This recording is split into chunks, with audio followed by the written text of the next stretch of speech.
We have some honorarium tonight and have the opportunity to recognize some folks in the community. I'd like to ask our friends from Pyro Show to come forward, please. Thank you. Our commission's established a tradition of recognizing businesses around the county, and we've been doing this for a few months. Thanks for being here, Lance. Thank you. Michael Alden, Vice President. But we want to take an opportunity tonight to say thank you to Pyro Shows for what you mean to our community as an employer, what you mean to our community as an attraction feature, and your ingenuity that you lead with in our business community. The way that you inspire everybody else around you has inspired this body. And we'd just like to read a proclamation, then we're going to give you the floor. But Campbell County, Tennessee, County Mayor and County Commission, Pyro Shows. Whereas Pyro Shows was founded in 1969 as Big Creek Enterprises by Lanston E. Hill Jr. And whereas Lanston has served on the technical committee for pyrotechnics for the National Fire Protection Association since the early 1980s. And whereas Pyro Shows operates locations in Alabama, Texas, and their corporate headquarters in LaFosse, Tennessee. And whereas Pyro Shows named Michael Walton Vice President of Pyro Shows Incorporated and President of Pyro Shows of Texas in 2013. And whereas Pyro Shows has provided fireworks, entertainment in Stockholm, Sweden, San Sebastian, Spain, Abu Dhabi, the UAE, Taipei, Taiwan, and major sports stadiums across the USA. And we now therefore acknowledge Pyro Shows for their 49 years of total dedication to the citizens of Follett, Campbell County, Tennessee, the United States, and the world. I, E.L. Morton, Mayor, along with the County Commission, would like to say thank you for doing business in Campbell County, Tennessee, given under our hands in County Seat of Jacksboro, Tennessee, this 21st day of May, 2018. Thank you, sir.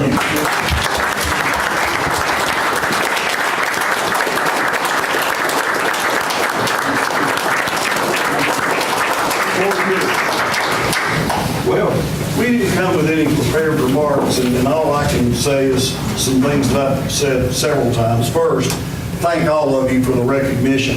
And I think we've heard since we were children, I can do nothing, we can do everything. And if it were not for this county and the people in this county, the friends and our co-workers, the people who shoot fireworks for us and have put up with us through good and bad, we wouldn't be where we are. So if anyone is entitled to all of this, it's everybody, because it would not have happened with all of you, and thank you very much. I would also like to say thank you to E.E. Hill and Son and Pyro Shows for their private donations. Thank you. Okay, we've done some pretty ingenuitive things and asked for cooperation across the community on a whole lot of initiatives over the last 4 years with this county commission. And we found a partner in the Campbell County High School welding class. So Mr. Ralston, would you come forward and bring your welder?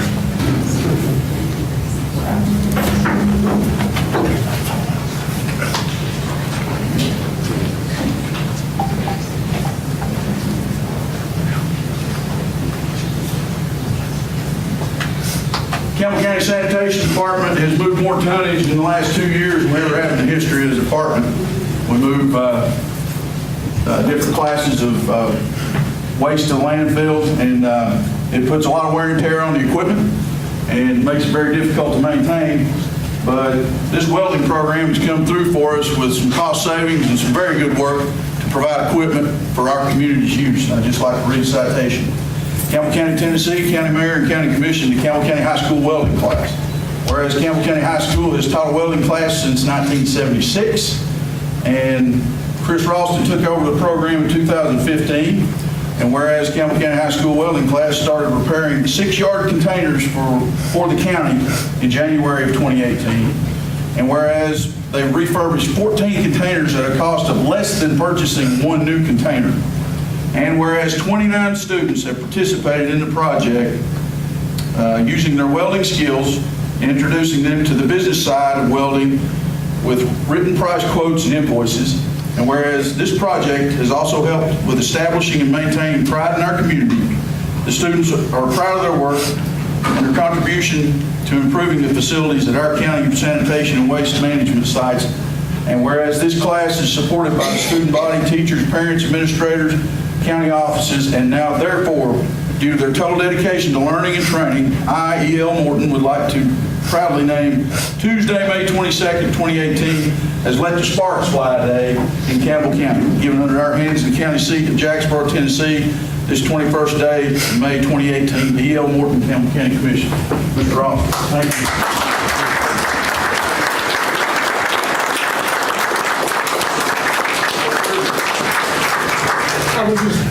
It's nothing I did. The kids did all the work. I just facilitated it. Would like to thank Walt for picking up the cans and bringing them to us at a very timely fashion and giving us earplugs and added safety equipment. And Mr. Heatherly, big thanks go out to him. He's our CPE secondary ed supervisor. And in the past 3 years, the weld shop has been completely redone. If you get an opportunity to come down there and see some of the equipment we've got, it will blow your mind. The kids are learning CNC programming and welding. It's really come a long way. And I just like to thank the county for helping us. Thank you. Certificate for each of you students. Thank you, sir. Thank you all.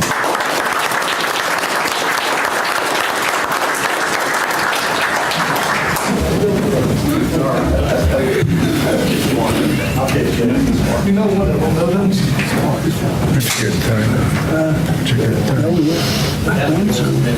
This one goes to well. Okay. And when I took office, I wanted to make sure that we provided you the best county mayor's office that we possibly could. And we worked very hard to find the resources to continue to train in the skills that we need to lead not only on the financial side, but on the economic development side. And so tonight I'd like to ask Andy Wallace to come forward, and I'd like to present him this certificate with the designation of Tennessee Certified Economic Developer by the University of Tennessee Institute for Public Service, awarded on the 12th day of April 2018. Thank you, Andy.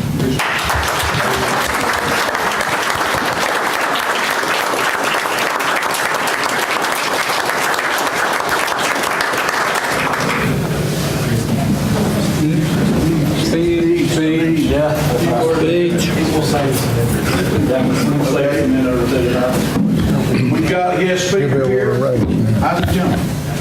Come forward. Say him on the microphone, please.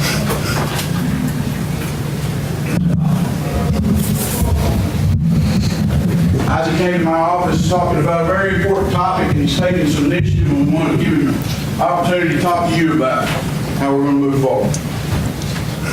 Well, as you know, my name's Isaac Jones, as he just introduced me, but I'm in the 5th grade at Carrollville Elementary, and I'm going to the 6th at Jacksboro Middle, and I'd like to thank you for having me here today. And I've been working with E.L. Morton and Johnny Bruce and to start a movement against bullying in Campbell County.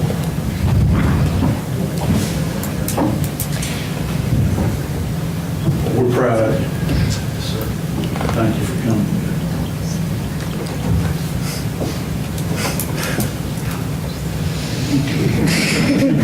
You got it. You're good. One of the reasons that I've been here that I'm here is because it's affected me personally, and I know how it can take an effect on other people, and not just me. That's right. And I want to make a change in Campbell County. Wonderful. Good job.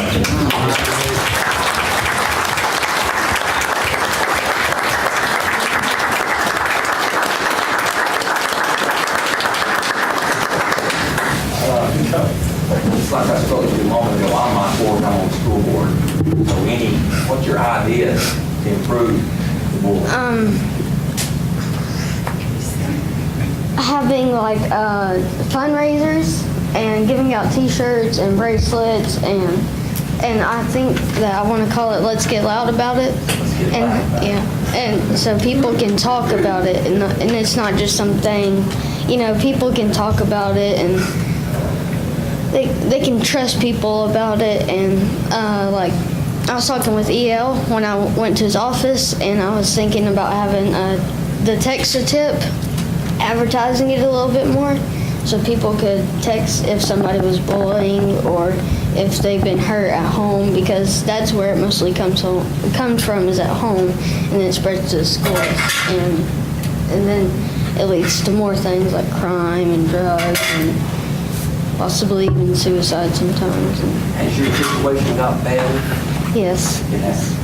Well, I'm gonna give you my card, and you call me, and we'll talk about it. How's that? Okay? Get it over. Ladies and gentlemen, I would like to say this, that Isaac was in my office a couple of weeks ago, and his mom, and we talked to Roger Denwhiddle, who is a gentleman from Nashville who runs the STARS program. And he was very excited, talking with Isaac and everything, and I think that, we're going to put together a program where those guys come up, and they've even said, they'll come into the schools, the middle schools, and elementary schools, Absolutely. to do some training and stuff. But hey, guys, I'm telling you, this is an extraordinary young man right here. Thanks a lot, He's just out sir. there, man. Appreciate you. Thank you.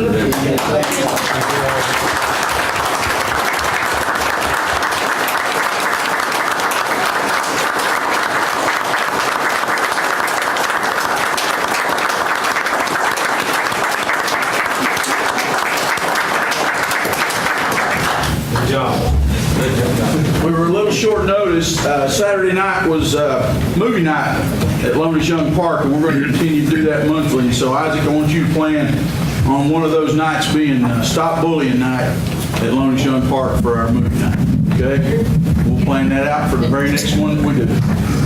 Thank you. Okay. And Christy Elkins is here from the Chamber with an announcement for you. Good evening, everybody. I just wanted to stop by really quickly and personally invite you all to our Chamber annual meeting. You should have an invitation in front of you. It is Thursday, June 21st at 6 p.m. at Ball Farm Event Center. This year we will be honoring Ball Farm Event Center actually as the Business of the Year. So WLAF, who was our Business of the Year last year, will be kind of passing the torch to our 2018 business, and Bob Kessling is our speaker.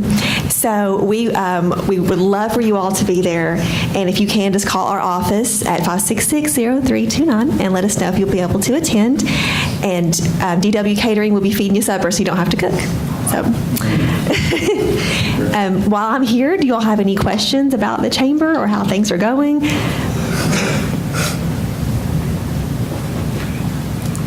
Okay, great. If you all ever want to stop by and see us, please do. I love serving our community in this capacity, and thank you all for your continued support.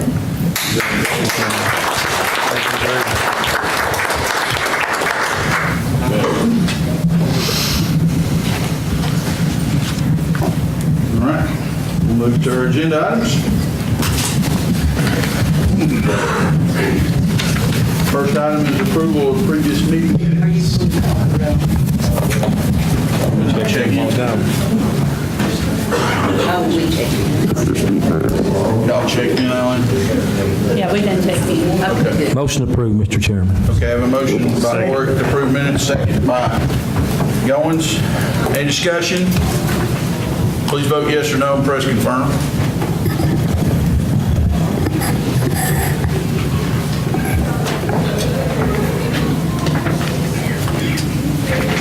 Does anyone wish to change their vote? I don't wish to change my vote, but before we move on, I've got a motion that I need to know. Okay, following it? That's all we got. Okay. Okay. Any other discussion? Madam Clerk, please show the vote. 14 yes, the motion passed. Sue?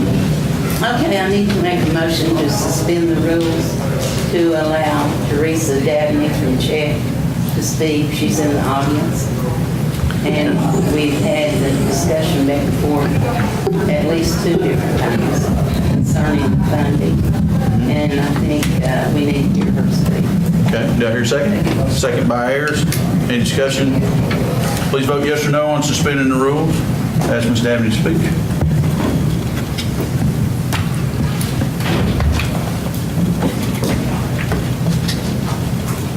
Does anyone wish to change the vote?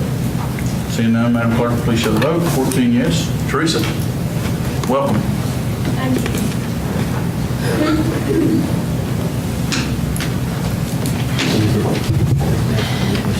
I guess I came tonight to clarify Chet's position regarding the request for funds of a psychiatric nurse practitioner. First, let me say I'm very grateful to the county for working so closely with us over the last 37 years. And at the end of April's meeting, I received an email that said that the request was not approved. So I didn't have any idea that it was still being discussed and was actually discussed last Monday night. Had I known this, we would have been here to answer any questions or do follow through or whatever we needed to do. I think I need to explain how the request came to be. Several months ago, Mayor Morton came to my office and we wanted to talk about the opioid crisis in Campbell County, as Campbell County ranks number 3 in the nation for the abuse of opioids. At that time, we discussed what Chet is currently doing to help the opioid crisis. The things that we're doing is we administer the 8th Judicial Drug Court in conjunction with Judge Sexton, and the program is specifically for nonviolent felons. Then we have started from that a Vivitrol program, which is a prevention program for opioid users that is instituted within our clinic setting. The Vivitrol program is a multifaceted program consisting of a medical component and a mental health component. The way it works is the participant applies for the program. The next step is to get a complete physical, including blood work that includes Hep C screenings as well as an in-depth mental health screening. Once those two things are completed and the participant is deemed eligible by medical staff, they are scheduled for a Vivitrol injection that is given at the clinic. These injections are given every 28 days. At this visit, the participant sees a medical provider as well as a mental health provider. Some of our participants come in for mental health counseling more than once per month. Some of them do it as a group counseling session, and others do it one-on-one based on each individual's need. But all participants get counseling at least once a month as well as a medical exam. So far, the program has been successful, and we can see it growing. This program serves the drug court participants as well as anyone else in the community that is interested in the program. It works with opioid addictions. Another program that Chet is currently doing is an education program called Generation RX. With this program, we work with the school system to educate children about the misuse of prescription drugs. This school year, we were able to reach every school in Campbell County with the exception of the 2 high schools. We have 2 master's level professionals along with pharmacy students from South College that teach this program. When talking with Mayor Morton, he asked me what I thought would be something that could help expand Chet's programs, and at that time I told him we thought a nurse practitioner could help us out tremendously. We discussed cost, and we thought about the salary being about $90,000 a year because a psychiatric nurse practitioner is a specialty level. It's a higher level than just a family nurse practitioner. Later on, EL called me back and said, if the county could assist you with this position, could you help split the cost and pay the other $45,000? I told him we could do that. And all of this transpired several months ago, and I didn't know that it was going to be brought up in the April meeting, then again, I guess last Monday night. I'd like to clarify that Community Health of East Tennessee has been offering an array of services to Campbell County for over 37 years, and for most of those years we have worked hand in hand with the county on several projects. During those years, many of you have worked with us, and we have always maintained our professionalism, and we have known, had we known that a proposal was needed, we would have written one. In addition, had we known that we were still being discussed, we would have been here last week to answer your questions. I have spoken with Judge Sexton, and while we appreciate everything the county has done at this time, we are no longer interested in participating in this venture. We are, however, interested in collaborating with the committee to help fight the opioid use in Campbell County. So does anybody have any questions? Please see, talk with Shane. You get a conversation with Judge. I met with Shane Thursday, and we talked at depth, and, you know, $45,000 is not going to do anything to the opioid abuse in Campbell County. We all know that. We were talking about how we could expand the services that were already here. I do agree. I think I wasn't here, but I think somebody said, and maybe had talked to Shane about starting some sort of a, I don't know. Educational program to educate the members of the commission that wanted to come. Okay. And I think Mayor Morton Okay. requested that he get in touch with Judge Sexton, I think Judge Sammons. And I hadn't contacted Judge Sexton today, but Judge Sammons was scheduled to be in my office today, and she had to cancel, so I haven't had those discussions yet. I think it would be a great idea if you could pull in the people that are already working with opioid abuse to start a committee, and that would be Chet, that would be people like Shepherd's Home, that would be Judge Sexton, that would be Judge Sammons, that would be, there's the Springs of Life in Jellicoe, that's a male placement facility. And, you know, I think it'd be a great idea to everybody throw their hat in the ring. I think there probably is going to be some federal money come down the pike because of the fact that it's the number one thing right now, and the fact that Campbell County is third in the nation for opioid abuse. I think that Campbell County, Tennessee would be in that list somewhere. And it might have to be grants through the county, it might have to be grants through Chet, and we're willing to work with anybody. I mean, we've been here 37 years, and we've worked with the county most of those years, and most people know us. So, does anybody else have any questions?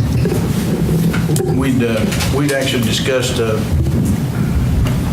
$11,000 amount for a couple of purposes out there that we haven't committed to. We might be able to fence for a future participation, maybe in the smaller match scenario. I can tell you this, there's some grants that are coming down the pike that I have read about, and most of them are going to be a collaboration process.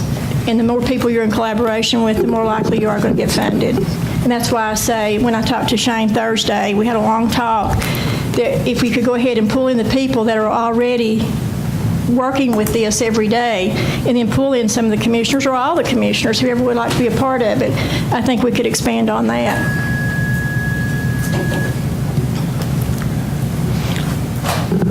Have you set a date or anything, would you like to? No, I'd like to talk to Judge Sexton first. Just ain't been able to get on the calendar this week. Do they have drug court next Friday, I think, or you can grab him maybe?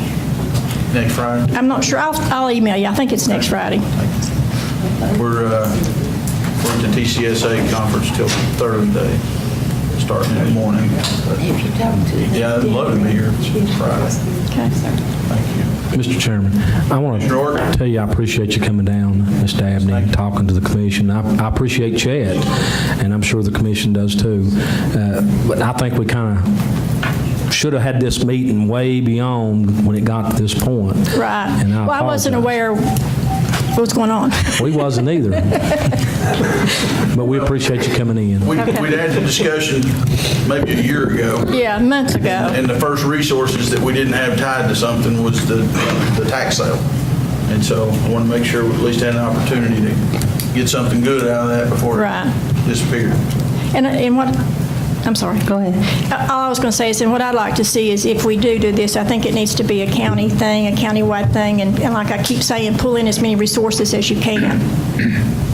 I just want to clarify, because a whole lot of what I said got took out of context, and that's okay, but the only question that the most of us had, the money that we have at hand is a one-time money, and there's no more money to put it back into the budget. So we didn't want to just agree to do $45,000, and then next year, there's no $45,000 to give. Right, and I understand that. So I wanted it worked into the budget in a plan, and like Volunteer Times did the drug forum at the high school. Right. And that was everybody that you're talking about. I was there. I think Rusty come in. Yeah, I had staff there. Yeah, there was a lot of people there, and I said maybe the $45,000 would be better used to market to the opioid community of what services are here and available. You know, not everybody addicted to opioids has access to the internet. True. And I said I wouldn't care to hit the pavement handing out pamphlets on the street if that's going to help us. Right. So I just want to make sure Chad understood that I appreciate, and my son's actually a patient there. So we go there. I know a lot of people that work there, and I appreciate it.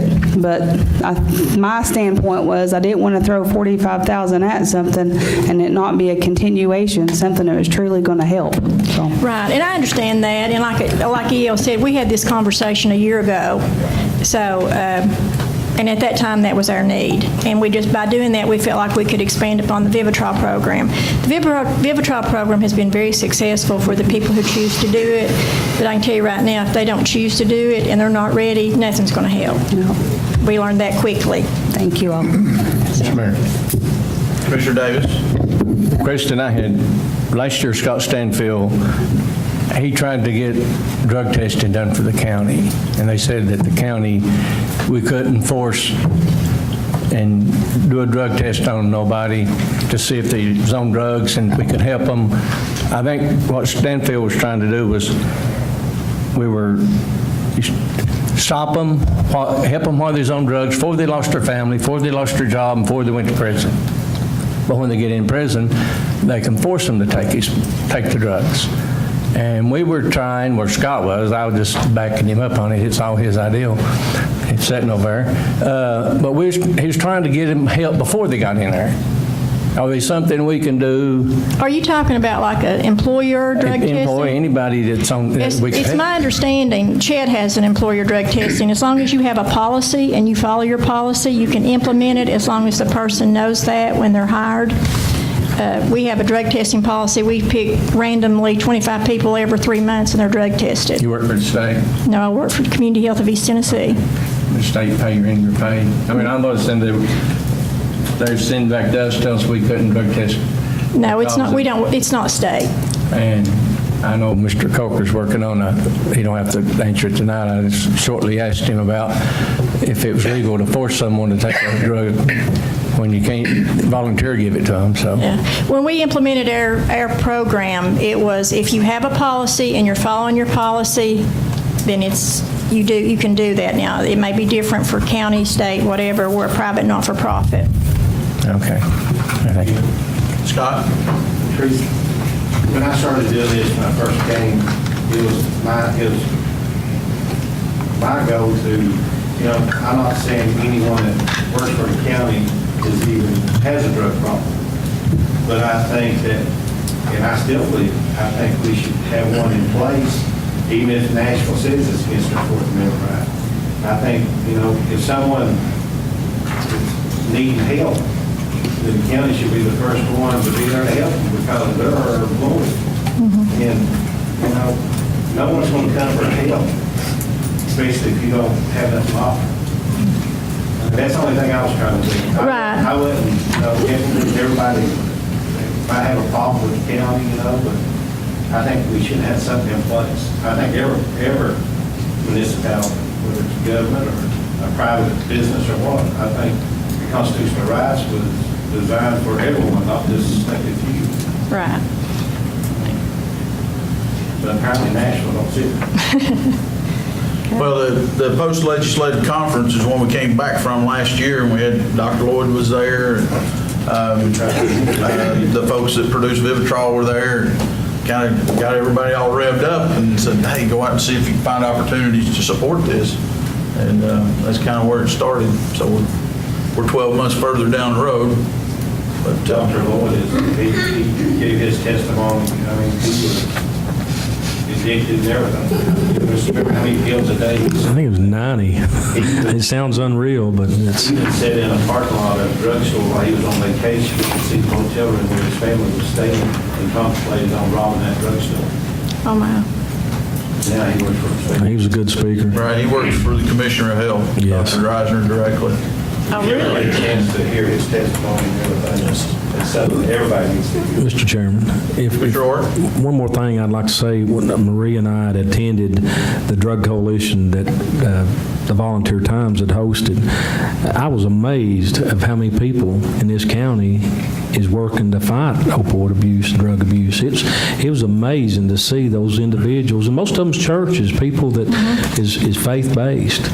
And I still, in my heart, I feel that that's where it comes from, is to get your family off of drugs. It takes prayer. It takes God. And I know it's probably not a popular thing across the United States to hear somebody sitting in a political seat to say, but that's where it comes from. And I'm proud of those people that was there, and I'm proud that you all that was there. But I wanted to say that's amazing that how many people is concerned. Anybody else? Teresa, we appreciate you being here tonight. Thank for the you. information. Thanks. Next item is notary public application approval. Motion approved, Mr. Chairman. Motion by Ward, second by Stanfield. Any discussion? Please vote yes or no. Press confirm.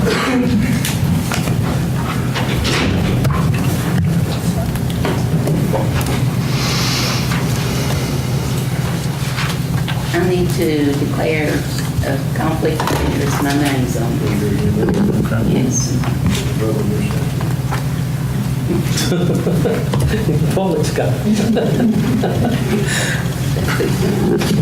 Does anyone wish to change their vote? Seeing none, Madam Clerk, please show the vote.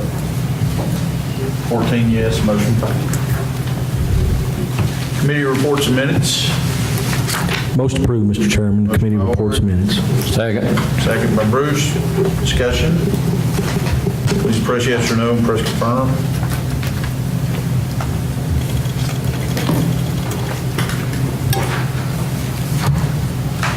Does anyone wish to change their vote? Oh, sorry, Whit, can you confirm? Does anyone wish to change their vote? Seeing none, Madam Clerk, please show the vote. 14 yes, motion passed. Budget amendments and other funding resolutions. Entertain a motion. Mr. Chairman, make a motion, we approve 5-1, I think it's through, Jeff is here to help me keep me in line, 514, excluding 5-6, 5-8, and 5-9.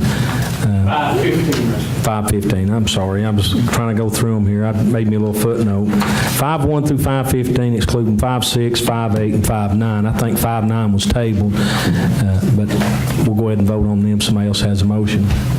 Okay, so motion for 5-1 through 5-15, excluding 5-6, 5-8, and 5-9. Do I hear a second? Second. And I think that was actually from our minutes from our budget and finance meeting, the ones that we actually approved. That's correct. Any other discussion? Please vote yes or no. Press confirm.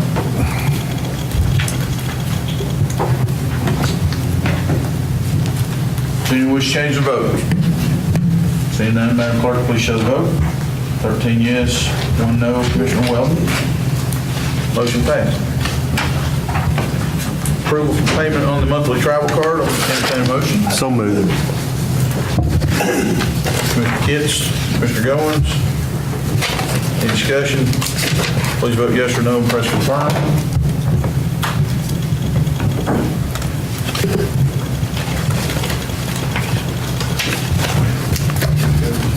Commissioner Baird, can you confirm? Wish to change their vote? Seeing none, Madam Clerk, please show the vote. 14 yes, motion passed. Reports from county officials and departments. Mr. Chairman, I make a motion we approve the reports of from the county officials and all departments. And let me say, this is working. What we set up 2 months ago is working. We're getting our reports in, if I'm not mistaken, Amanda, on a timely fashion. And you can see them, the reports that we haven't got. So that's my motion. Is your second? Second by Goins. Any other discussion? Please vote yes or no. Press confirm.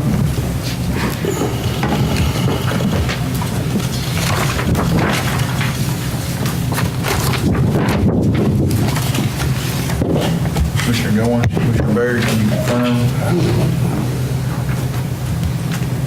Does anyone wish to change their vote? Seeing none, Madam Clerk, please show the vote. 14 yes, motion passed.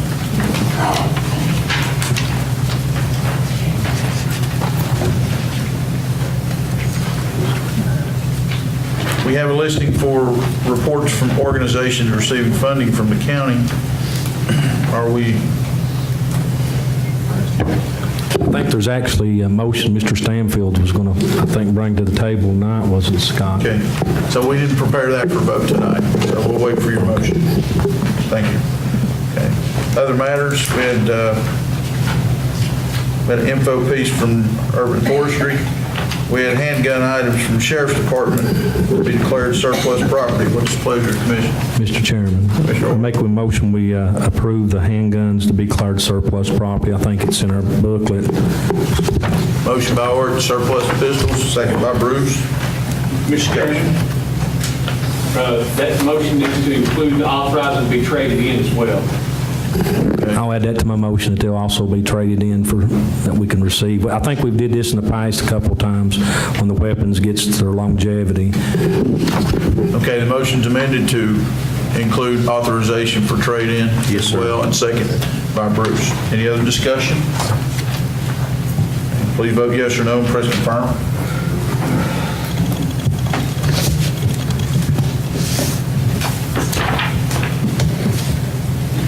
Does anyone wish to change their vote? Seeing none, Madam Clerk, please show the vote.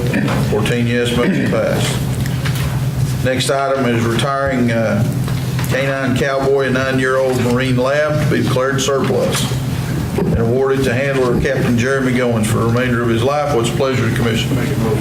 Second his By motion. Stanfield, second by Orrick. Discussion?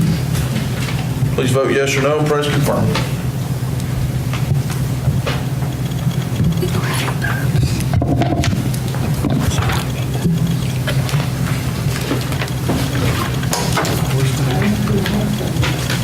Does anyone wish to change their vote? Seeing none, Madam Clerk, please show the vote. 14 yes, motion passed.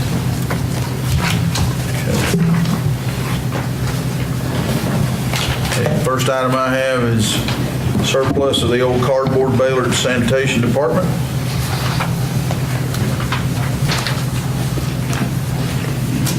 What's the pleasure of the commission? What are you saying?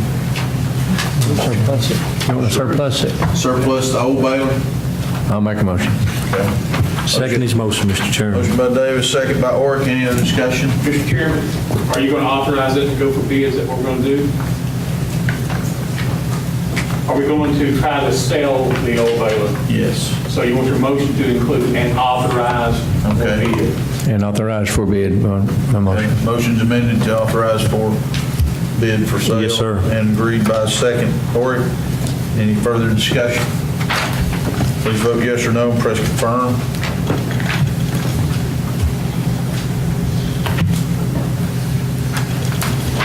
Does anyone wish to change their vote? Seeing none, Madam Clerk, please show the vote. 14 yes, motion passed. And it's a formality, but resolution recognizing the Campbell County High School welding class. What's the pleasure of the commission? Motion approved, Mr. Chairman. Motion by Orrick, second by Goins. Any discussion? Please vote yes or no and press confirm.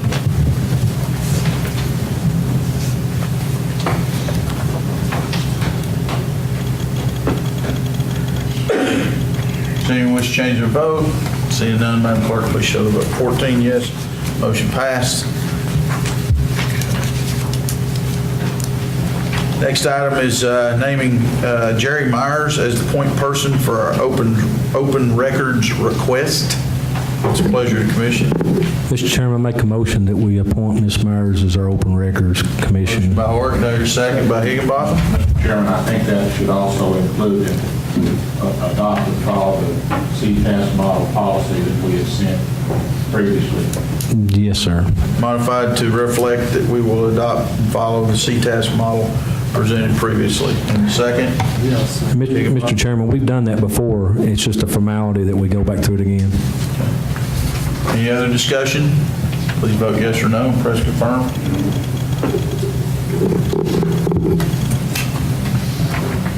Does anyone wish to change their vote? Seeing none, Madam Clerk, please show the vote. 14 yes, motion passed. Mr. Chairman, before you move on, and on the K-9, he's actually an officer, and I want the commission to honor our officer, our K-9 cowboy, and I'll do it in a motion. I know he served our county, and just like well as our men and our ladies that works in the sheriff's department, and I want to make that into a motion. We honor him. Okay, I have a motion to honor retiring K-9 police officer Cowboy by Orrick, second by Davis. Any other discussion? Please vote yes or no. Press confirm.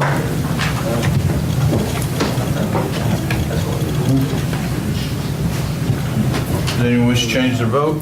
Seeing none, Madam Clerk, please show the vote. 14 yes, motion passed. Thank you. Thank you. we had discussed the burned buildings ordinance. I don't know that we've gotten a whole lot more information about it, but Commissioner Orr was kind of leading the effort on that. Any updates? No, I think we discussed the other night about setting it in one of the committees, and we need to try to put that in the committees. And I think Sue had mentioned Ways and Means. Am I correct, Sue? And I can't recall. I don't think I'm on Ways and Means, but I'll help in that endeavor. It's not going to be a quick fix. We explained that the other night. It's going to take some time. It's going to take some funding, Jeff, once we get into this. So hopefully we can get started and get the ball rolling before our budget cycle ends. And a lot of you may not understand, these are houses that's burnt in the last couple of years, and they're just sitting there just falling apart. And there's not a whole lot we can do about it, but under this, I think that we can. And but it's going to take some work to get it to that point. There's state legislators passed help me out, Mary, or Joe, I can't recall. Joe probably, me and Joe's looked at the emails that CTAS has sent, and Charlie Curtis. For county, it's a statute for counties that don't have zoning. Right, it is, but it's a nuisance law. It's a nuisance law that falls into place on these burnt buildings that's sitting, falling apart and causing a safety problem. But it's not going to be something that we can do tonight and we can support and we can pass. It's going to take a little while. But when we get to that point and we do, then we're going to have and it's probably going to work through the sanitation, I'm guessing, that we're going to have to sit down and decide which houses it is, and we have to go through that formalities to send these letters out and getting these in place. So it's going to take, this commission may not get to pass this. It may be the new commission coming on. You're shaking your head. No, Jeff. I know. I thought you were shaking at me. But let's try to form that committee, whoever the chair is of the Ways and Means. Cliff is chair. Okay.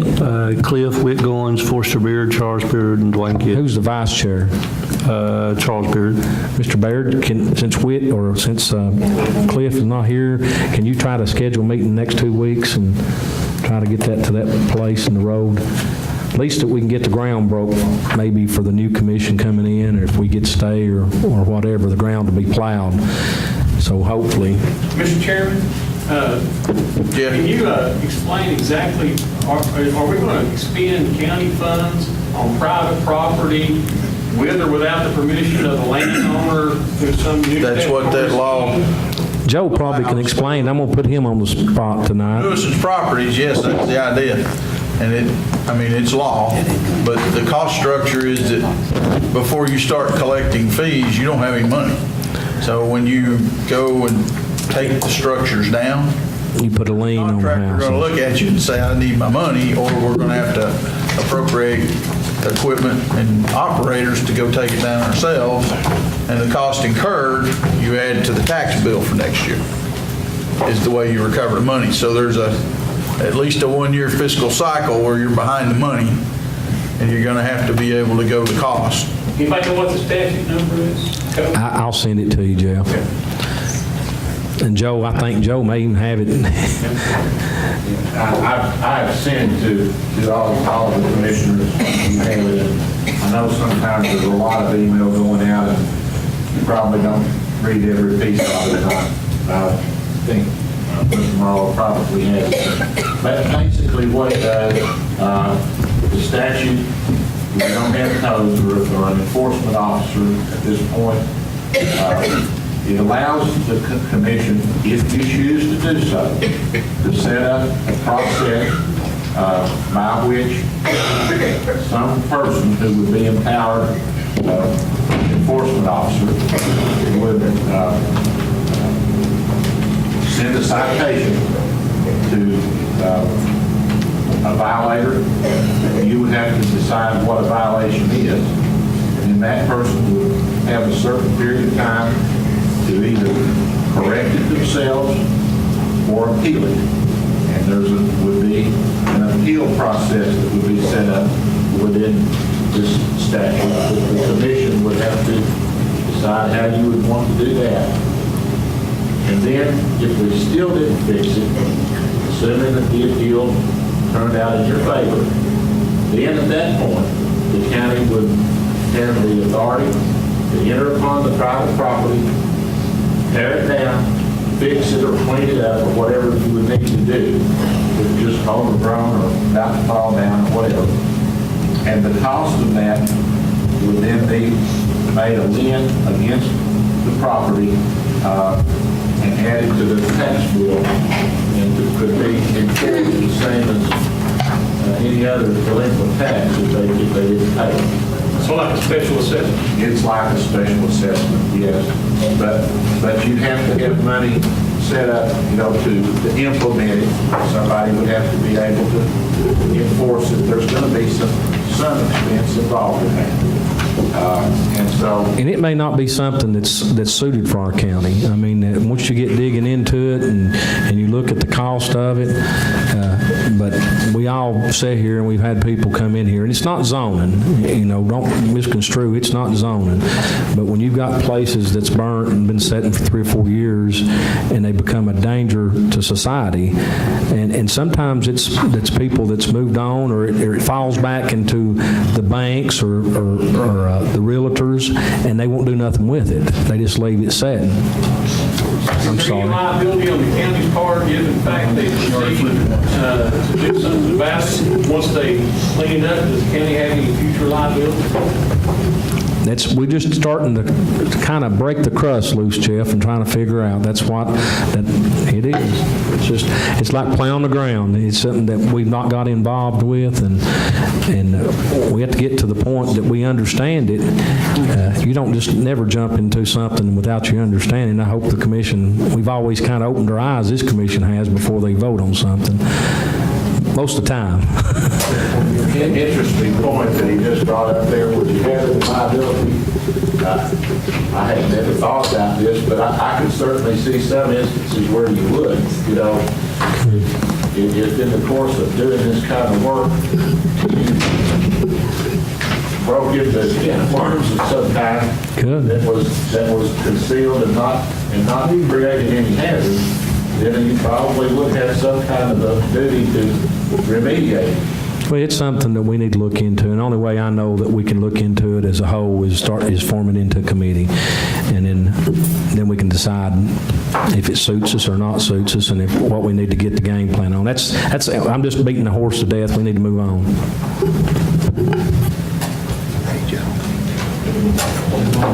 We adopted it, would we not have to have court order going right down the street? No, you don't have to have court orders.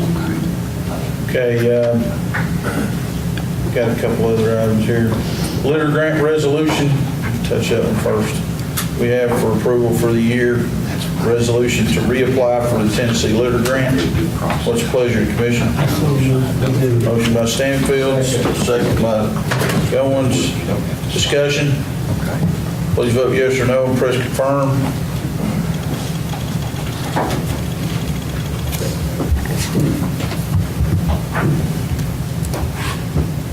Does anyone wish to change their vote?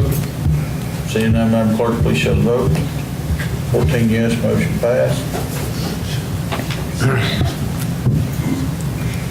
The East Tennessee Development District contract for our membership is due again. What's the pleasure of the commission? Motion approved, Mr. Chairman. Second. By Ord, second by Kitts. Discussion. Please vote yes or no, press confirm.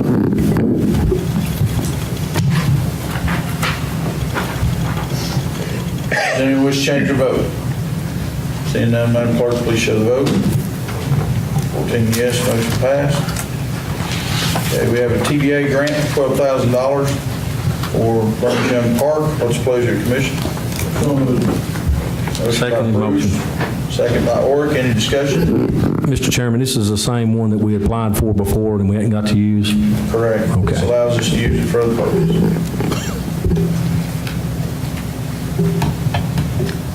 Have we made any decision what we're going to use it for? It's going towards the shelter that's going up. One of the shelters down at the... That's going to be on the ramp side in the parking. Okay. Any other discussion? Will they take all the money and do that? Sorry? Will there be any left where they can finish some of those small projects we've got started? Actually, there may be some of that, yes. Okay. Check on it and see if Tony can put the electric at the... And Before we move on, the committee had actually voted on getting the service turned on that campsite 7, whatever it was. That still has not been applied for, so... We can use some of this money, we'll have the money to do it. Well, you need to... be at the end of it before Well, $500? Well, no, the thing about it is, they've got to apply for service, which that falls in the mayor's office, has to have some paperwork from the finance to apply for the service and for inspection. And I think Mr. Weldon, and I'm not putting you out, you can speak for yourself, but I think you actually said you would supply the product, and he and I would go out and build that service for this campsite for free for the county. So the only thing the county's going to be out is that service fee from the utilities and an inspection fee, and then the bill per month. But it should bring enough money in to start taking care of itself. What's the up front on that rest? Lonnie, it's 37 for inspection? Inspection's 38. The service fee could run up to $300. I don't know if it would on the county. $187, maybe. Yeah. I'm not sure. It's not a whole lot. Yeah. But I know there's It's going to be a simple drop, but before we can even go out there and do anything, they have to be, this has to go in and be applied, so they can get an engineer out there and tell us what we need to do. At the end of this grant, it's enough to offset it for sure. Well, it'll bring money in as soon as it starts kicking off, and Mr. Weldon, as long as he's willing to pay for the parts, I'd jump all over this if he'd bill one for me for that. Any other discussion? All right, please vote yes or no, press confirm.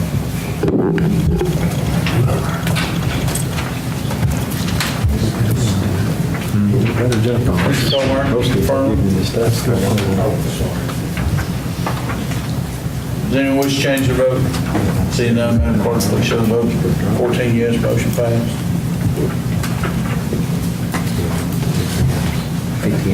Joe, we have guidance on campaigning in the courthouse.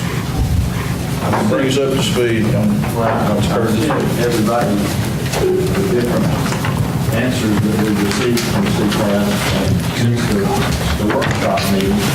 We all also received answer back from the Tennessee Coordinator of Elections, Mr. Mark Dolan, who happens to be an attorney here in Campbell County.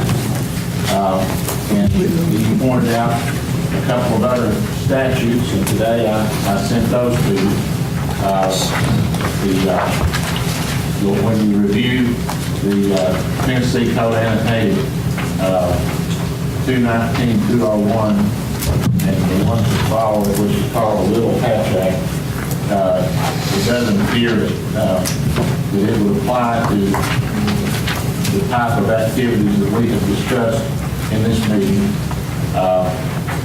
However, the district attorney's office, if there was to be a violation of it, it would go to the district attorney's office for investigation. This is state. The Hatch Act is federal. If there was a violation of it, it would go to the federal prosecutor.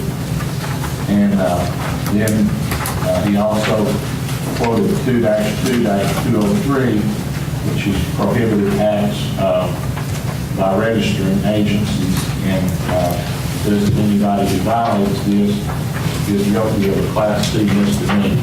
So, that's maximum fine, $500, and maximum 30 days in jail. Other than this, when I sent this to you this afternoon, I gave you the contact information for the Tennessee Coordinator of Elections, Mark Owens, his telephone number and his email address. I gave you the same information for the CPAS attorney who has advised us on this, and who is the expert with CPAS on election law, Jeff Metzger. And then we also have received a response from Attorney General Jared Epler, which was the suggestion of Commissioner Stanfield that we contact him. Quite frankly, whenever we talked here the other night, I didn't think that we would get any response from the district attorney's office because they don't give advisory opinions. But he did look at what we sent, and he called, and he sent an email there that he said, I agree with what you've been advised by Mr. Goins and Mr. Metzger.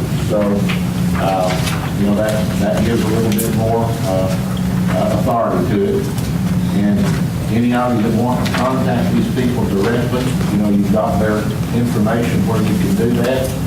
You don't have to go through me to do it. Any one of you can do it.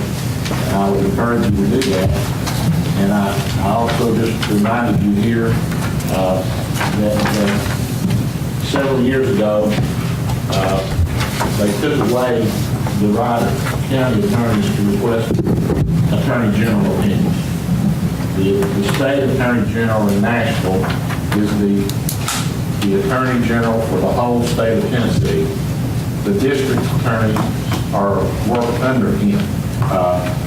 So there are ways that you can request attorney general opinions, but you can't do it through, I can't do it. And that was because county attorneys were overwhelming them with questions, and we've asked several times for opinions that we just never give anything. They can answer the ones they want to, and the ones they don't, they just don't. So I was just reminding you here that these are the people that we can ask, and we've asked them, and I don't have any other resources that I can go to.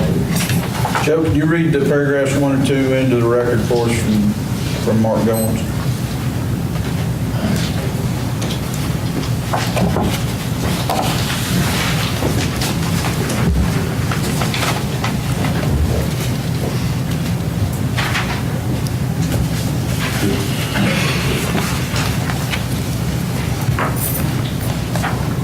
This was sent last Thursday to me, and it was copied to Jeff Metzger at CPAS, and others there that are in his office, Beth Henry Robertson and Andrew Dodd. Those are two lawyers that are in that office that also advise the people throughout the state. He said, Joe, Beth, and I started out sending this to Ms. Robertson and Mr. Dodd because I had no expectation that we would get a response from the director himself.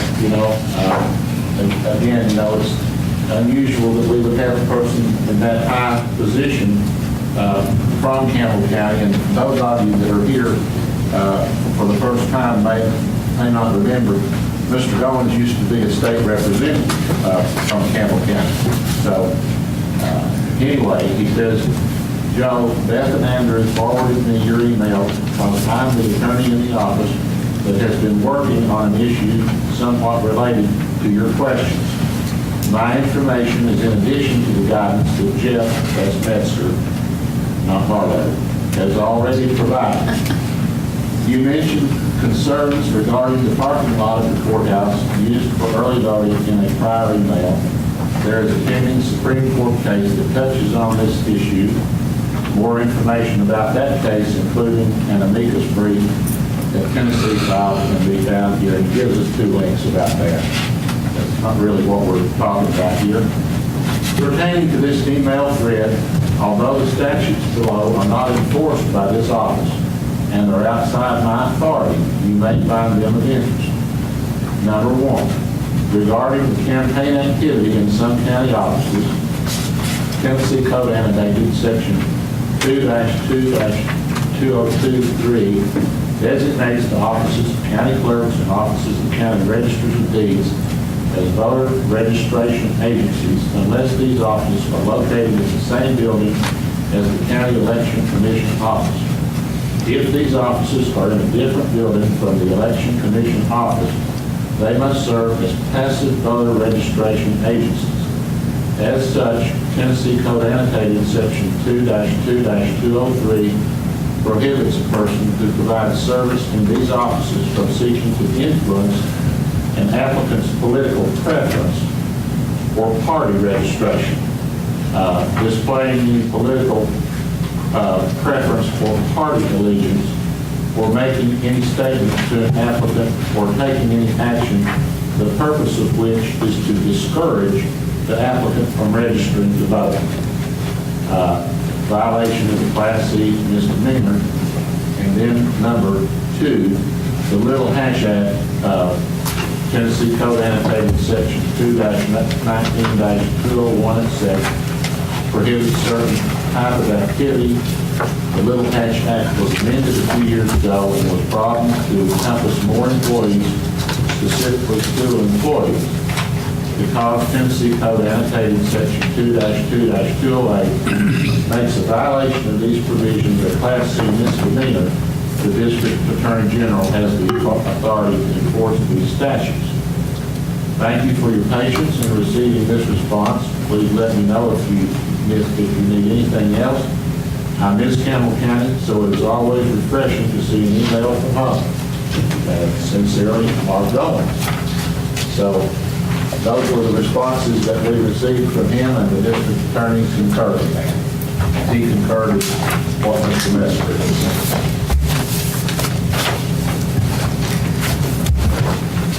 Thank you. Any discussion?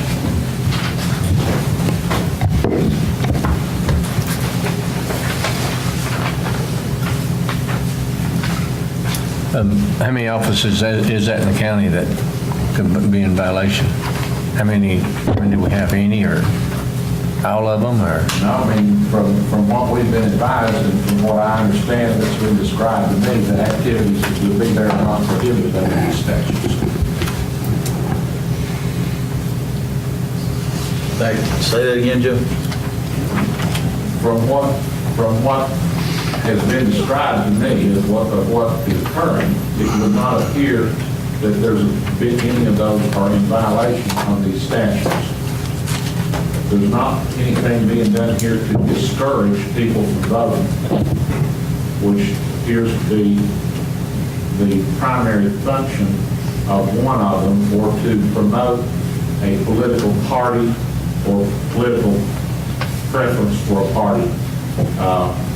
And then, of course, as we discussed this afternoon, under that Little Hatch Act, those employees they're exempt.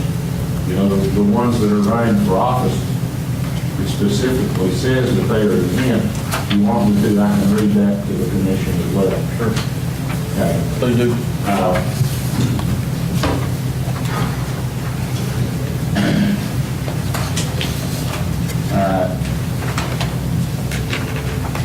The definition of public officers and employees under the Little Hatch Act, under Tennessee Code Annotated Section 2-19-201, Section 3. Public officers and employees means all employees of the executive branch of state government or any department, division, or agency thereof, that's of state government, and all appointed officers and employees of any educational institution, establishment, corporation, or agency supported principally by state funds, including teachers.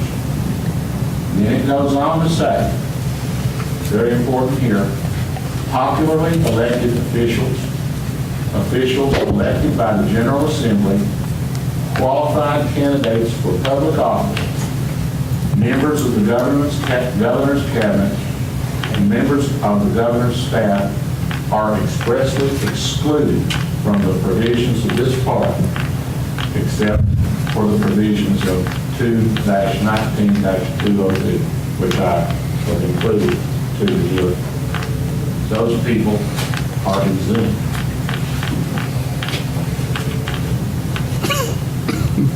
Any questions for you?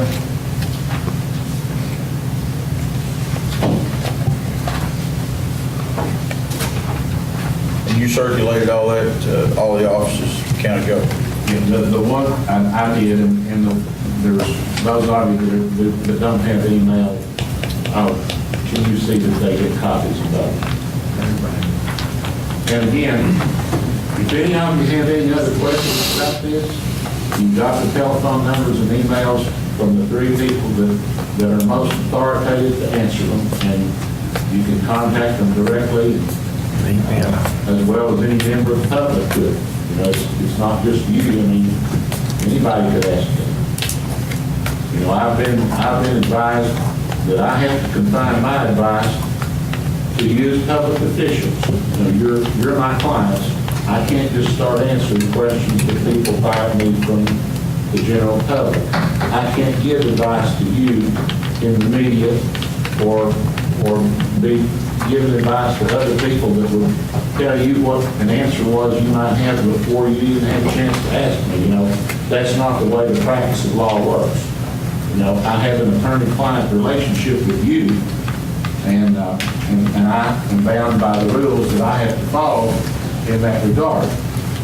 But you can ask questions of these individuals, and so can any of your constituents. You know, if you want to say to them, if you have questions that you want to ask, here's how you can ask it. You know, there's not anything wrong with that. Any questions for Joe on that?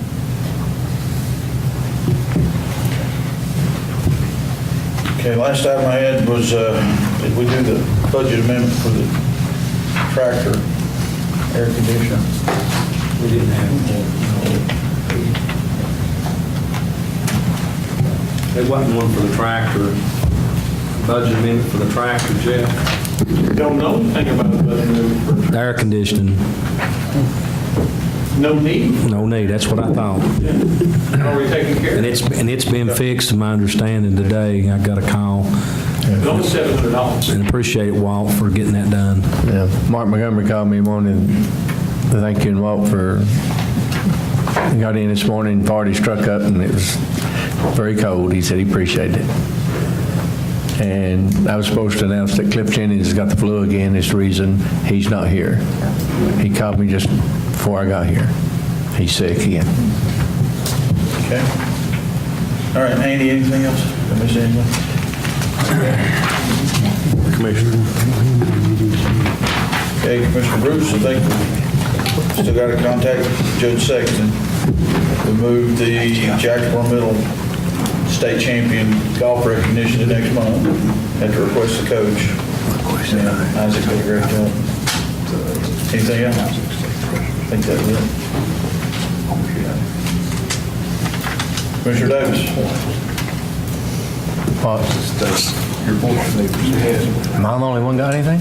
Pretty much.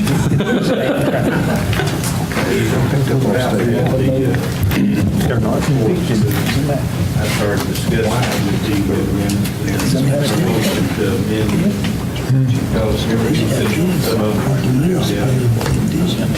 Okay. I can't hear you. For the additional reports for recipients of county funds, you and Scott had coordinated to make a motion.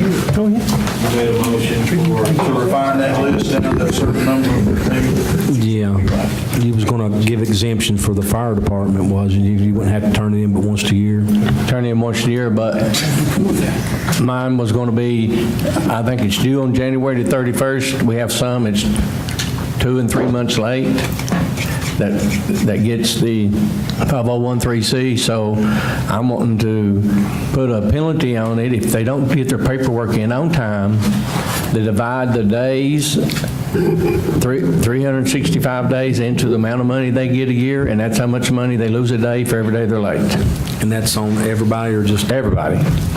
If they're getting tax dollars from the county and they don't get the proper paperwork in, they got a year to do it. If they just have to do it one time, get it in a year. We've got some one was 3 years late, and then they end up getting all their money. So there's no penalty for not doing your job. So I'm going to make a motion that we penalize everyone that don't get their paperwork in on time that receives 5013 tax dollars from Campbell County.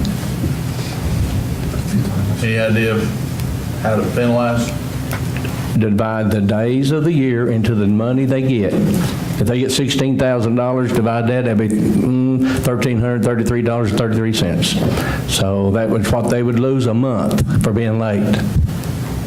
It's just according to how much money they get is how you would do it. If you do it by the day, then it adds up. Okay. If they got $365, then they'd lose $1 a day. They lose $1 a day. 65th a reduction. Right. Okay, do I hear a second? Second by Ayers. Discussion. What about the fourth year? Joe? Now, are we on solid ground? I don't know any reason why you can't, because it's a discretionary contribution anyway. I mean, it's just not our money, it's the public's money, it's their money. And if they don't want to use it right, they don't want to appreciate it, then they don't need it. You know, we let one go 3 years, then they end up getting all their money. So they was late again. So if you're going to be late and still get all your money, so why do the job? So now when the budget, well, if we do it tonight, if there's nobody's in, they're going to lose 4 months of their money. That's what I'm saying. I mean, it's in my district, but I don't care. If they're going to do their job, they don't need to get their money. Any other discussion? Maureen? Ralph, when are you going to make it effective? Tonight. They're already 4 months late. Are you We making it, though, contacted- effective retroactively? Yeah, Or as of January 1, 2018? yeah. The budget's been finalized, and they ain't in, all right, it's supposed to be in January the 31st. This is March, what, 20th? How many days is that? Or May, I'm sorry, I'm behind.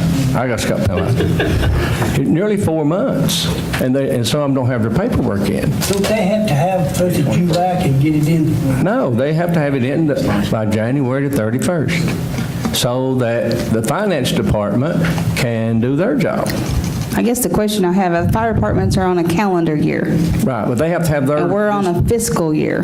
I talked to finance, and So- they have to have this turned in January the 31st. It's when they have to have it turned in. But I For think the next last year. quarter of funding has already been Right. sent out. Well, if they've done got their money, then they ain't gonna lose none this year, but they will next. That's what I'm saying. I'm wondering if you wanted Well, to, Active starting July July the 1st? Okay, July the 1st is good. Then if it's not in, they'll lose 6 months. So effective July 1st, Right. that's your motion. All right. Second was, who made the second? I'll give in a little bit. Sorry. so you're saying it's effective July the 1st, but reverting back to January 1? Give them a little time to get this in? They had 4 months. I'm just saying, they're supposed, according to I'm all for finance, it. when I called them, I was here when I during called them, they the- said they wanted it by the 1st of the year and no later by January the 31st. That's the finance department says that's when it has to be in. Right. So it has nothing to do with July, if they've got to have it in by the 31st, is what I'm saying. I guess I'm trying to figure out which funding are you pulling from? The last quarter of, Just well, the next paycheck they get. You know, when it's due the 31st, then they get money in July. If they're getting it in today, say they're 4 months late, then they lose 4 months of their money. so we need to send out a letter. A letter or to everybody, something telling them, yeah, they clearly need to stating know. this. They need to know what's going on. Yeah. But it's just to make them, they ain't all doing this. We've only had, well, there's only 2 late right now. They may have done had it in. I didn't get to talk to nobody today. But I'm just saying. You make sure Amanda knows which two, so we can send them a letter. I won't send all of them a letter. They all need to be notified. Everybody send a letter. But the thing of it is, remember we went through it for a year and a half. And we thought this would have to close down. But if you did it actually by July the 1st or the July 31st, that's the next funding cycle for next year, which it's paid quarterly, am I correct? 1st, they get 3 months worth When they get their check in July, if they're late from January, Have to make it active they don't get their money. now. Last of June or 1st of June? Yeah, but it could be penalized. Paying June money. Is already in place. It's supposed to be in January 31st. Yeah, but For the next year, and you ain't got it. That's not money. you would have to be. I'm trying to make the math work, Ralph. I'm all for it. But understand that. I'm saying July 1, if that's when it's becoming effective, we've already given them the money for the previous quarter. July 1, they get July, August, and September money. Right. But when July 1 comes, if they don't have it turned in, they're supposed to be turned in this January. You're wanting to take like 6 months of money out of a 3-month, No. I won't January, take- February, March, I April, won't May. take June. ever what it amounts to, but to the day. If they're 4 days late and they're getting $100 a day, they lose $400. Where's Jeff? He run it. The finance department's going to have to be the Well, one. I'm saying, well, they can easily, if John Doe ain't seen his paperwork in, then he finally gets it, and they're 2 months behind, let's say they get $1,000, they can just divide it into 1,000. If it's 16,000, some of them get 16,000. What we're trying to get at is if it's January 31st. This year, for next year. Are we going to refer back to this January 31st? Right. On their penalty? That means some of them are already late. Yeah, And I don't think that would be fair to them. I mean, I think they ought to be given a warning first. It's just like firing somebody without any notice. They've been called, asked we've notified them that they're late, they need to get it in now. Well, if we make it effective July the 1st and start July the 1st, we could do that fine and just penalize them in the second quarter. You could penalize them in the first quarter. Well, they only do it once a year. That's what I'm saying, it's their yearly budget. They just say they get paid quarterly, but they just have to send it in once a year. But once they do that, they'll get their second quarter, what Lonnie's saying. Right. They just start completely in July the 1st. That's fine. If you pull it back to January the 31st, you've already got 2 that's delinquent on it, and they're going to lose the funding come July 1st. Well, I think they've caught it up, but it's the point is. You said that's fine. What's fine? Start July the 1st. July the 1st, and penalties thereafter. Right. That's Okay. fine. That's what, I mean, Redirect the motion. Suffice for your- I'm just trying to help the finance department because they're the ones going to have to calculate and, well, it's, Does that suffice for your second? yeah, Initiated on July the 1st, as long as Jeff don't effective care. July the 1st. that's fine. Any other discussion? Please vote yes or no, press confirm. Oh, no, we had it. Just talk me out of it. I'm voting no. It'll be the first time.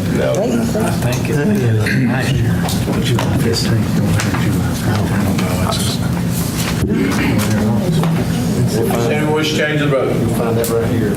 Seeing none, Madam Clerk, please show the vote.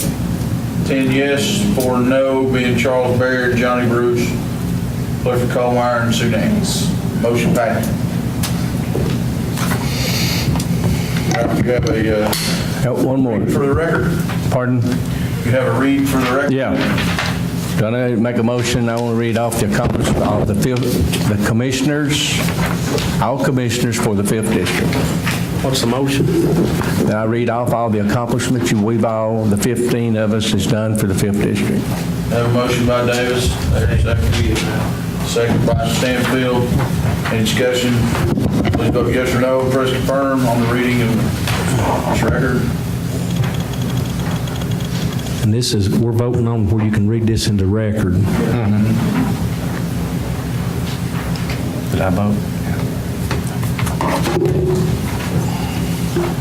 I think everybody's got it. I think it came across. Don't be mad at it. Commissioner Bruce, Commissioner Baird. Mr. Chairman, Agreed, yes. did you all get a copy? Amanda's wanting to know. Yeah. Everybody on that I same? get everybody a copy. Public copy? Yes, they want one. Press, all of them. Anybody need a copy? Boomer? Any other discussion? Madam Clerk, please show the vote. 13 yes, 1 no, being Commissioner Weldon. Okay, the floor is yours, Ralph. Let me get this paper out of my way.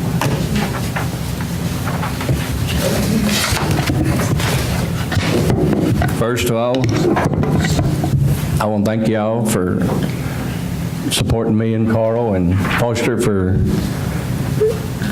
the past 4 years. When I was elected here, people says that you all didn't care nothing about the 5th District, never did nothing for us, and I just want to show the people in the 5th District that you all care about them, and you all have done tremendously for us. Some of this I'm going to read off. We done it through the school system.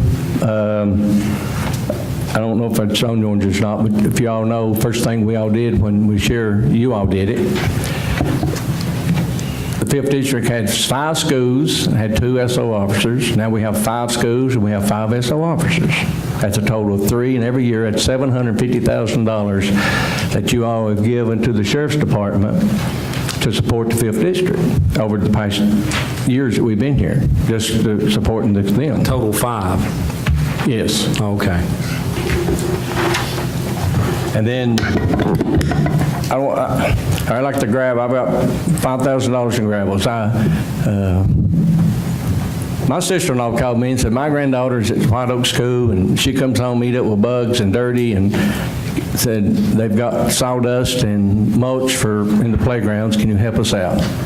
So I called Larry Nyford, I called her Sarge Collins, Crystal Creekmore, and we had a meeting, and they were fixing to spend $5,000 for mulch.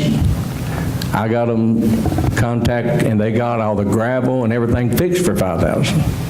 And now the kids go home, they ain't clean, they're clean, they ain't eat up with bugs, and my sister-in-law likes me again. So, for a while. So, the chairs, they were sitting on milk crates. Called Larry Nyford, called Larry a lot, folks. School board members, and they needed 12 chairs, and they got us 36, total of $2,000. The caution lights, you all voted to put up caution lights at White Oak, $10,000, put up there in front of the school. And then the gym floors, through the school system, we helped and you voted, and y'all give them $50,000 to recover the White Oak gym floor. And Dennis Potter went up there when he was still road superintendent. Water was seeping out of the concrete or out of the parking lot. He dug it up and he fixed it for him, and that was $1,500. But it's going to have it again. Elk Valley, y'all put a new roof on their gym, $150,000. Their gym floor, put a new gym floor down for them, that's $50,000. The carpet on the hallways, I did that, and it was $500, and me and Carl and Foster. I'm trying to hurry up, there's a lot here. You've got a new mural painted all throughout Elk Valley School on top of that, by a private donation on top of that. And it's beautiful, too. It's beautiful. Principal called me and said, Ralph, our score clock, we need a new score clock. I called Larry Nyford, and we got the discussion. They had $75,000 left over that they wasn't going to use for another project, and they spent $25,000 to put up a new clock at the football field at Jellicoe High School. Got that up, and a week later, and the vice principal called me, Dino Oaks, and he said, Ralph, our bleachers are tore up.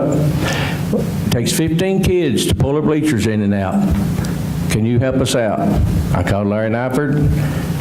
Within a week, they had some company out of Niceville come up, repaired and fixed the bleachers, $15,000, and still working today. That was 3 years ago. I'm getting lost here. Drainage, help them get $1,500 for drainage put around their field, the practice field, to get the water to drain so it wouldn't be a swamp.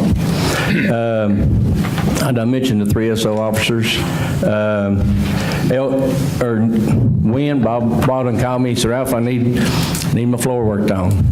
So I politicked and helped him. I didn't get it done, but I helped him. He called me and thanked me and said, $150,000 to get a new gym floor in at Wynn High School, Wynn Elementary. Under the road department, caution lights, which Ron Dilbeck did that through the road department, but it was for the White Oak School. New paving in the 5th District through all the extra money, around $650,000 that's been distributed out in the 5th District. We need 20 million, but 650 is a good start. Rebuilt 2 bridges at Stinking Creek. Y'all donated, come in here one night, and these 2 bridges down, y'all voted and give the road department $45,000 to rebuild 2 bridges for the folks on Stinking Creek. Water line on Stinking Creek, I rounded that up a few dollars, $700,000 that, through a grant that we worked on, that put fresh water in those people's homes through you all. And they are very appreciative of it. This winding road at High Cliff, this is a road about a half mile long. It went to one house, but it went into Kentucky. And those people could come back, they quit using it because it's so bad, they would come to Jellicoe and trade where they quit using it.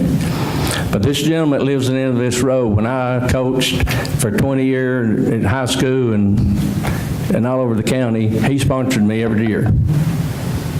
And I pay him back. When Ron Dilbeck became road superintendent, he went out there and spent, I'm guessing, $50,000 at the 2-lane road in Blacktop. And everybody in High Cliff is tickled to death because they can sit out on the yard now because it ain't so dusty. But you all help pay for that.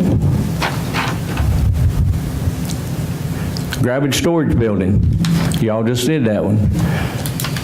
Donated, y'all give $10,000 to the road department to build a 30 by 30 by 16 foot tall metal building to be built in Jellicoe. So when we have our ice storms, the road department for years says they send a truck hauling 18 ton of gravel, and time he gets empty, gets back to Jacksboro and gets back, you know, it's pretty much could be over with. So now these going to store approximately 500 ton of gravel there in the 5th District in Jellicoe, and they can do 2 roads for the time they can do 1 now, maybe 3. So it's going, thank you guys for that.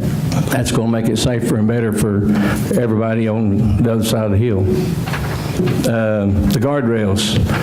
Last January, a year and a half ago, I lived within half a mile of where this cemetery was.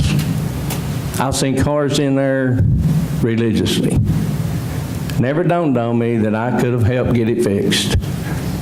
And a lady named Shirley Wortham called me and said, Ralph, there's a car down in my friend's graveyard.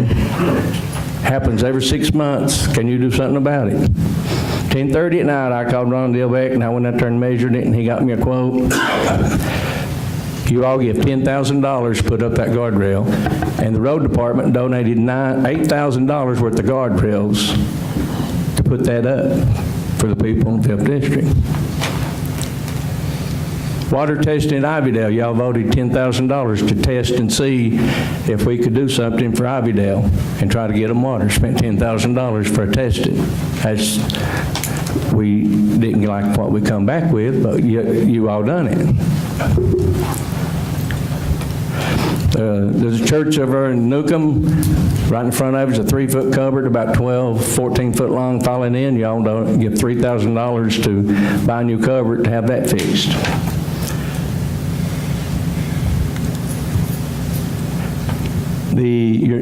Our EMS, when we came here, was in very bad shape where they're building. And through the mayor's office and through multiple tasks of trying to solve the problem, y'all spent $46,324 remodeling a house over there that the county took over on taxes and put the EMS building in it, and got them out of before the state would fine us. So you all did that. And it's going to help the 5th, which it was a grant money, but yet y'all voted to buy 2 new ambulances for the EMS. that's going to serve Jellicoe and 5th District the same as it will any of them.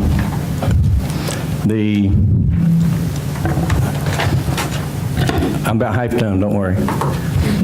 Back up, got some on? Yeah, well, I missed it, but I got it on mine.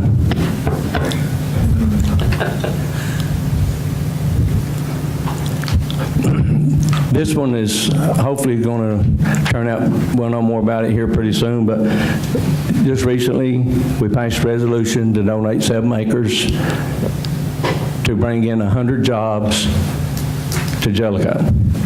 Now, I talked to this company not too long ago, and I think their grant's been approved, and hopefully here by 1st of July that this ribbon cutting and this year's going to pay off big for the 5th District.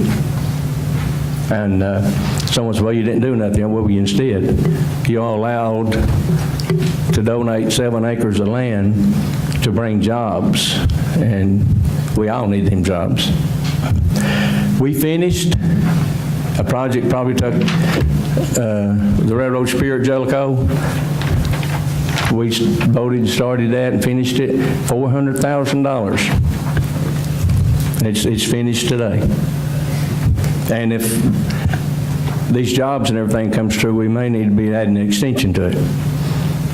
We passed a resolution to the state of Tennessee.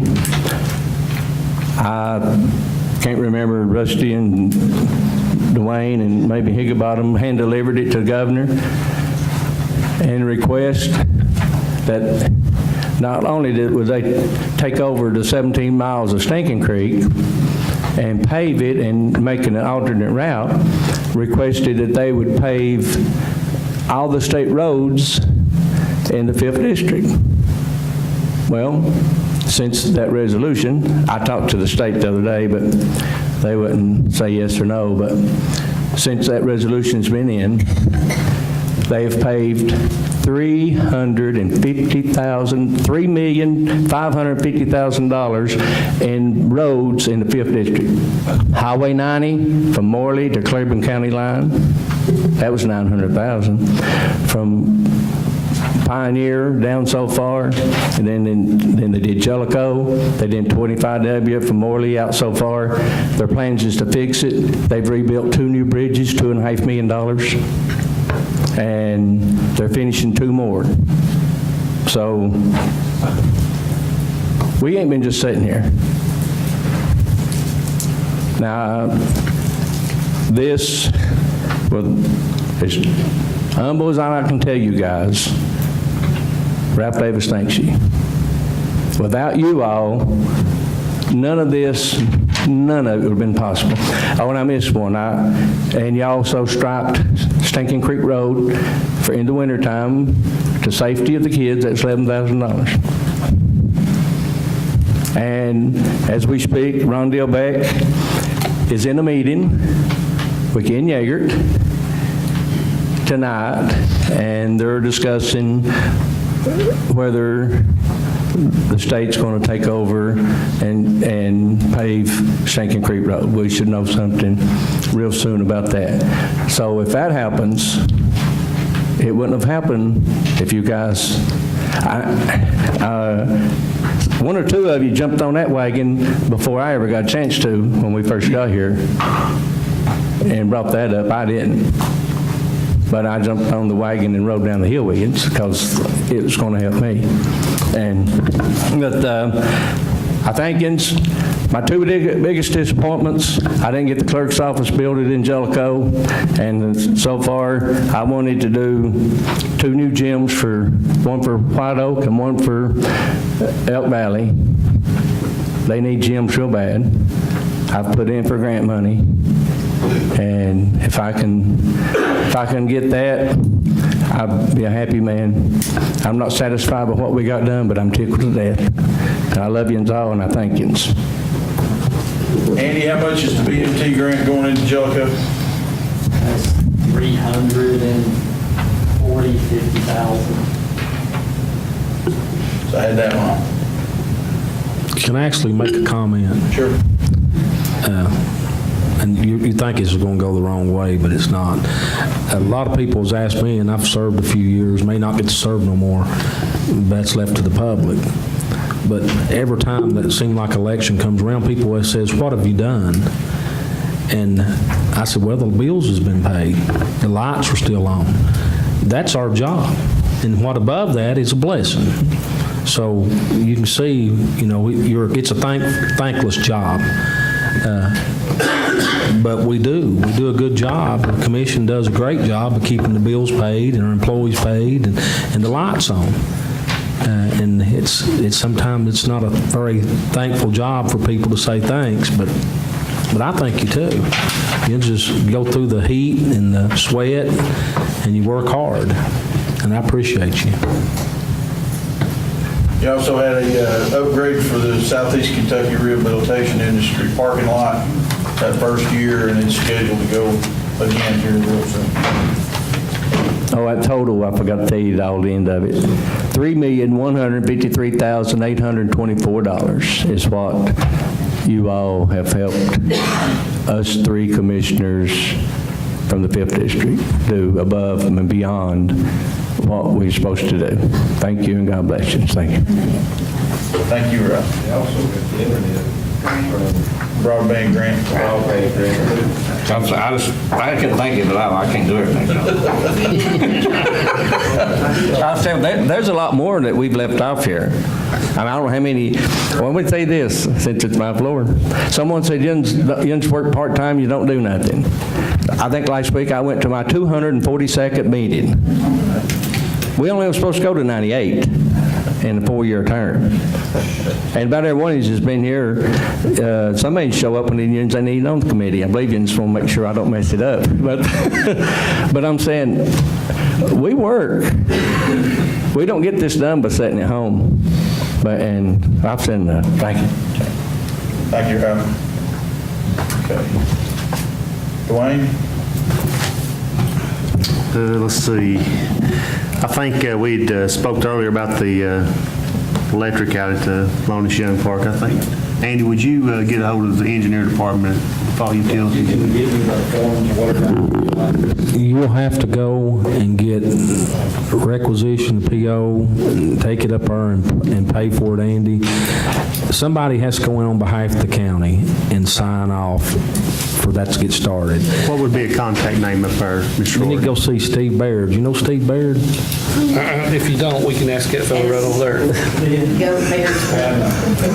But that'll get started. I mean, you're looking at less than $100 and you're going to get a service put in that's going to start making you money as soon as the first camper pulls in. And Text your number straight to him. Okay. Yeah, we out of the Recreation Committee, we had voted to charge $25 for that spot there once it has electric on it, so that'd be good. Per day, yeah, per day. I was thinking about Dwayne. You wasn't in my thoughts, Ralph. You are a lot, but you wasn't this time. That's all I have, Mayor. Thank you. Okay, Rusty, you had Southeast Kentucky Rehabilitation Industries for recognition. Yeah, Ralph wanted to put that on there. And Dixie Roofing is our business for next month. So those two will be brought to the attention at SECRA. I believe it was Southeastern. I thought it was Southeastern Championship Wrestling. Southeast Kentucky Still have 3 that we'll do next month already. You already have 3? We've got, Well, these are them's leftovers, right? well, but we've got 2 of them that, we've got Otis that one put his off till next month. We have no information. Oh, no, nothing done on that. And then also the Royal, once everything goes through the corporate, so they've not even, that one's not got started on either because they not give us the approval and they got to give us the information. D-roll. We've got 3 for next month. Well, The golf is, all that information. It's done. It's finished. That one's 15 minutes from being done. So it's already 2 for next month. So you're going to have to finish 2, so you want me to hold off till next month and try to do it? Good. That's fine with you all. If we get these 2 and we get the information, they get completed, and we get to the workshop, we can probably throw another one in. if those two get done. Well, they need to be approved before. Real good at calling and adding during the month as well. Well, it needs to be approved, we can do anything, but you need to approve it a month ahead, and that way it's done, it's finished, and the mayor does it first of the meeting, so you don't have to stop and have a motion in a second to approve. Cowboy as well, so we've got, Okay. so that's 4 for next month.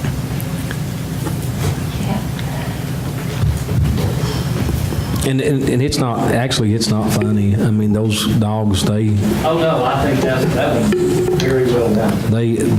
they're an animal, but they serve the community well. I'm sure you've been in Afghanistan and you've seen the dogs being used, and they become part of that soldier. If we could take a long contact. Okay, I'll just hold them till next month. Just don't forget them, okay? That's the end of our agenda. I'll entertain a motion to adjourn. He's got a meeting. Okay. We had a meeting today at the animal shelter concerning the gas leak. First of all, I'd like to thank Mr.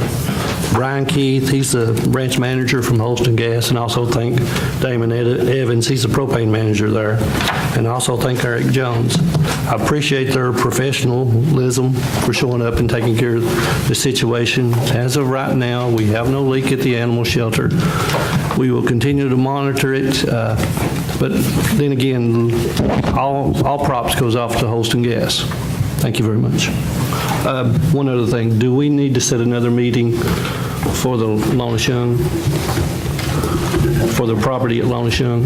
We didn't get it to have it posted. No, we had a meeting, it just didn't get posted. This is for the property, Grumpy property. Okay. What's the pleasure of the commission? I mean, if there's still interested parties in it, we can set a meeting for next Monday or next Tuesday. You don't have to have a vote on it, and you're the chairman if you want to call a Buildings and Grounds meeting concerning. Call it next Monday. Is next Monday all right for everybody? Who's on it? What time? You, Lonnie, if I may, Mayor, or should we just look into it and then? Yeah, it is Memorial Day. Okay. they also spoke to us out there about moving a fence at the animal shelter. Yeah, and they're actually going to get some contact information for us on that. Yeah, and I think the prisoners is what came up in play, and I'm sure that the commission will have to approve to be moved to the other side. And I understand where that's at. It is a drainage side, and it don't need to be on that side. If we can get it done with the prisoners' help, that would be tremendous. Can we set a meeting for next Tuesday? Is everybody all right with that? Around 5:30? Ways and Means. I'm going to talk to Mike Stanfield. I think they already have something in place. Some way to do that. They have zoning. Okay. They got zoning and code. Next Thursday, 5:30, to discuss animal shelter, fence, and property at Lona Shop. Thursday or Tuesday? Said Thursday or Tuesday. Tuesday, I'm sorry, next Tuesday, 5:30. Building and Grounds for Lona Shun. And Here's, let that include all issues at animal shelter. Let's include all issues at animal shelter. okay. Thursday, 5:30, Budget and Finance. For those of you traveling to TCSA. Put that in. And I have an announcement, the 9th Annual Foundation Charity Golf Tournament, Knoxville Scottish Rite Foundation, June 6, 2018, benefits a lot of kids here in Campbell County. You can support, sponsor. I have the flyer here. Go. Let me have it. Hey, ladies and gentlemen, before you leave, I know you're all running out, but oh, have you? Hey, if you want to sponsor Johnny Bruce for the Scottish Rite, who's doing a golf tournament. If you're interested, come see me. Do we need to meet at the property?